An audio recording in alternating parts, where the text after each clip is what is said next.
13,700 vote ली। तो ये आप कार्यकर्ता साथियों की ताकत थी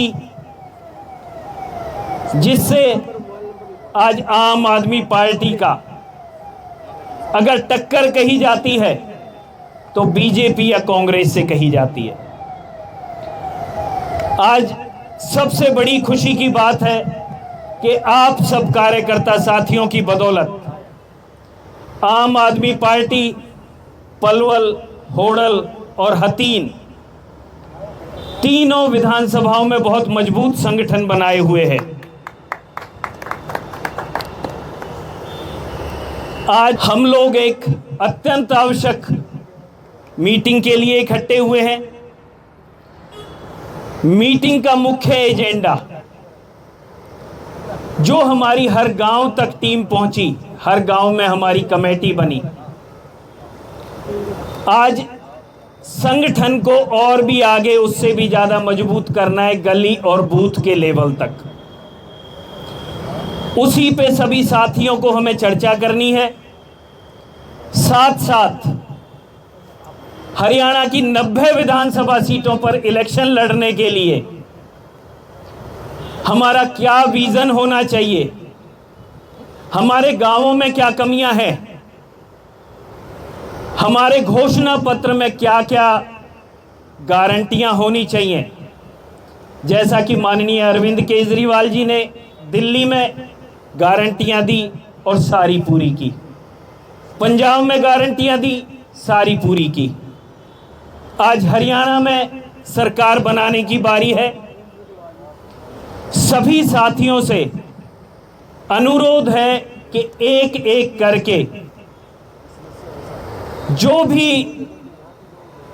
हम अपनी पार्टी की भलाई के लिए कर सकते हैं, संगठन को बढ़ाने के लिए कर सकते हैं, अपने विजन को दर्शाने के लिए कर सकते हैं, लोगों को बताने के लिए कर सकते हैं, वो आज आप सभी के सुझाव आमंत्रित हैं। हमारे क्रांतिकारी साथी आम आदमी पार्टी की रीढ़ की हड्डी साथियों, आज इलेक्शन के बाद शायद ये पहली मीटिंग है और ये बड़ी अहम मीटिंग है, क्योंकि 3-4 दिन पहले हमारे प्रदेश के अध्यक्ष सुशील गुप्ता जी ने, जो हमारे 25 जिला के अध्यक्ष, वो 5 संगठन मंत्री और 7 हमारे लोकसभा के अध्यक्ष, सभी को जींद बुलाया था। और जींद बुलाने के बाद एक रणनीति तैयार हुई है, हमने आगे क्या करना है, अब हम कैसे अपना युद्ध जीत सकते हैं, किस रणनीति को लेकर हमने मैदान में जाना है, वो सारी बातें उन्होंने कही। सबसे पहले तो साथियों बात यह है, मेरे को 22 विधानसभा दी गई है, सोनीपत मेरे पास है। मैं कल मीटिंग लेकर आया हूँ, बड़ी गजब मीटिंग थी।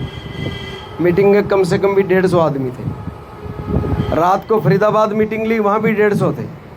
अब कोशिश करो हर विधानसभा में जाना है मैंने। आपकी होडल विधानसभा हो, आपकी हतीन विधानसभा हो, आपके पास पलवल विधानसभा हो, 3 विधानसभा में अंतिम छोर तक पहुँचूँगा मैं। लेके कौन जाएगा? आप लोग ही लेके जाओगे, आप लोग लेके जाओगे। उसके अंदर हमने लीडरशिप भी छांटनी है साथियों। जो वॉलंटियर बढ़ चढ़ कर काम करेगा वो इस पार्टी की टिकट का हकदार होगा। इसमें सिफारिश की जरूरत नहीं है इस पार्टी में किसी को भी। और भाई वो नेताओं का जो फोटो खिंचाएगा साइड में हो जाएगा, पार्टी उनको सबको जानती है। आपको क्राइटेरिया काम दे दिया जाएगा, उस काम में अव्वल आओगे आप, क्योंकि सेंट्रल टीम का काम तो सिर्फ देखना रह गया, जो हमारी सेंट्रल टीम है। अब जितने भी कॉल जाएंगे आपका जिला का सचिव फ़ोन करेगा,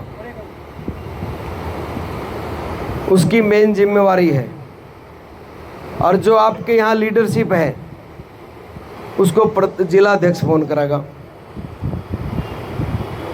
हर एक पे फ़ोन जाना चाहिए। मैसेज वाली बात छोड़ दो, व्हाट्सएप वाली छोड़ दो। सारे कार्यकर्ताओं पर जब भी मीटिंग हो फ़ोन चला जाए। मैं सिर्फ एक बात पूछना चाहता हूँ, क्या आप अपनी सरकार बनाना चाहते हो? जोर तो बोलो फिर बनाना चाहो, ऐसे थोड़े बचाओ, जोर से बोलो फिर बनाना चाहो। सरकार कब बनेगी? रामवीर जी, सरकार कब बनेगी? जब हम सारे मेहनत करेंगे। सरकार तो तभी बनेगी, हम अपना क्राइटेरिया दे देंगे, उस एरिया में काम करेंगे तो सरकार बनेगी। तो अब तक तो हम ये नहीं कह सकते हमारा युवा इंटर बढ़िया है जी, इसका नाम लिख दो। कुछ नजर आएगा, चमकेगा, हम कह जी हाँ ये ठीक है, इसको चलाओ आगे। देखिए, प्रदेश के संगठन मंत्री राजेंद्र शर्मा जी आज हरियाणा में एक अहम ओहदे पे हैं। बड़ी जिम्मेवारी के साथ उन्होंने सभी कार्यकर्ताओं को आज यहाँ बुलाया है। 30 जून को जो रैली होने जा रही है साउथ हरियाणा में, आप देखेंगे कि ऐसी रैली आज तक हरियाणा के अंदर नहीं। इस रैली में युवा साथियों का वो जन आक्रोश भी शामिल होगा, जिसमें एक एनटीए संस्था, नेशनल टेस्टिंग एजेंसी, जिसने नीट की परीक्षा ली, उसके शिक्षा मंत्री सेंट्रल धर्मेंद्र प्रधान जी हैं। धर्मेंद्र प्रधान जी को हरियाणा का प्रभारी भी बनाया गया है, पर आप देखना कि लोग उनका स्वागत यहां नहीं करने जा रहे हैं, क्योंकि उन्होंने युवा साथियों के शिक्षा के साथ खिलवाड़ किया है। उस करप्शन के खिलाफ हम लोग कल आवाज भी उठाने जा रहे हैं, एक प्रोटेस्ट भी करेंगे सुबह 9 बजे पलवल बस स्टैंड पर। कार्यकर्ताओं का जहां तक है, संगठन हमारा मजबूत है, पर उसको आज गांव की कमेटी बनी थी, अब गली गली में कमेटी हम लोग बनाने जा रहे हैं। और इस गलियों की कमेटी के साथ अभी भूटानी साहब का एक प्रश्न था कि आम आदमी पार्टी का तो कोई आदमी कह ही नहीं रहे, कांग्रेस और बीजेपी की लड़ाई। उत्तर फिर से वही है, हम लोग सर्वे में नहीं आते, सरकार में आते। आपने देखा होगा संसद के अंदर एक विधुड़ी सांसद, मर्यादित भाषा को बोलने वाला सांसद, बीजेपी का सांसद, आज उसने दिल्ली में जहां पानी की त्राही मची हुई है, प्रैक्टिकल तौर पर यमुना और सतलुज का पानी कहीं अभी है ही नहीं, ग्राउंड पे बहुत लेवल डाउन है। उसने जल घर के अंदर आके तोड़फोड़ उसके आदमियों ने जो की, कानूनी कार्रवाई होनी चाहिए, ऐसे पूर्व सांसद को जेल के अंदर होना चाहिए। वहां के दिल्ली के प्रदेश अध्यक्ष वीरेंद्र सचदेवा जी इस तरह के बयान देते हैं कि केजरीवाल जी को चोर बोलते हैं। इस तरह के आदमी के पास कोई सबूत है? इनके खिलाफ डिफेमेटरी एक्शन होगा डेफिनेटली। और आप देखेंगे अभी तो कार्यकर्ता आने शुरू हुए, अभी यहाँ पे इतने साथी आ जाएंगे पलवल के, आप कहेंगे कि कांग्रेस के पास संगठन नाम की चीज नहीं है, और हमारा संगठन हर गली में मजबूत होने जा रहा है। हम हरियाणा की 90 की 90 सीटों पे ताकत के साथ इलेक्शन लड़ने जा रहे हैं। ये कांग्रेस का जो आप कहते हैं 1.5 लाख से इलेक्शन कर वोटों से, वो हमारे आम आदमी पार्टी के सहयोग की बदौलत थी। क्या आप समझते हैं कि इनका अंबाला में बड़ी आसानी से जीत हो गई?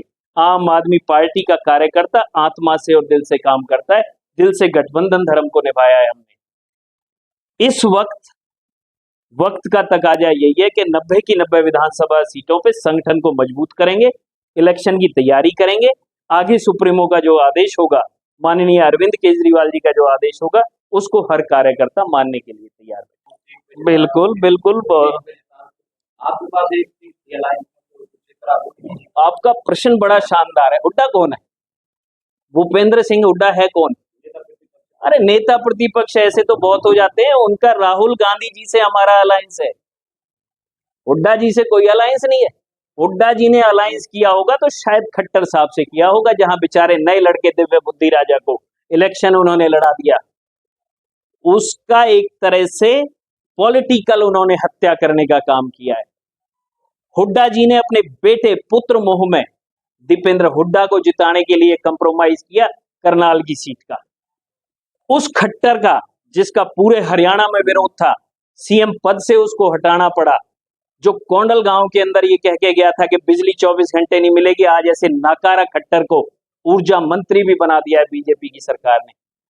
किस हुड्डा की आप बात कर रहे हैं जिसका कोलैबोरेशन? आप समझिए, बहुत बड़ी राजनीति है। हमारा हुड्डा से कोई गठबंधन नहीं है। हमारा गठबंधन था लोकसभा में आज भी है, इंडिया अलायंस अभी भी जिंदा है लोकसभा में, राहुल गांधी जी से हमारा गठबंधन है, और भी 26 दल और भी हैं जिनसे हमारा अलायंस है। भूपेंद्र हुड्डा से हमारा कोई अलायंस नहीं है। और मैं तो ये कहता हूं, पुत्र मोह की राजनीति करने वाले राजा को इस हरियाणा की जनता को तो कम से कम नकार देना चाहिए।